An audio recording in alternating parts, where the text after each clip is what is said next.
घरगुती कारणातून आरोपी पतीने वाद घातला। या वादातून पतीने पत्नी दीपालीचा गळा आवळून खून केला। त्यानंतर त्याने इतर नातेवाईकांच्या मदतीने परस्पर अंत्यविधी उरकण्याचा प्रयत्न केला।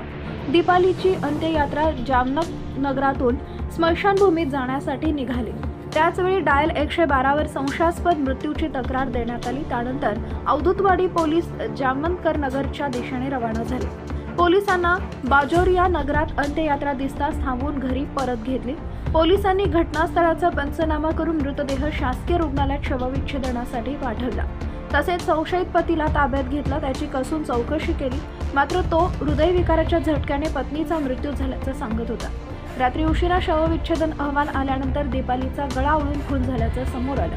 तसेच याबाबत तक्रारही दाखल झाली। त्यावरून पोलिसांनी पती महेश याच्या विरुद्ध खुनाचा गुन्हा दाखल करून त्याला अटक केली आहे। या प्रकरणात अधिक तपास अवधूतवाडी पोलीस करत आहेत। यवतमाळ येथील जामनगर नगरातील विवाहित महिलेचा संशयास्पद मृत्यू झाल्याची घटना समोर आली आहे। या महिलेच्या पतीसह तिच्या नातेवाईकांनी परस्पर अंत्यविधी उरकण्याचा प्रयत्न केला, मात्र 112 वर डायल क्रमांक प्राप्त होताच पोलिसांनी अंत्ययात्रा थांबवून पंचनामा केला।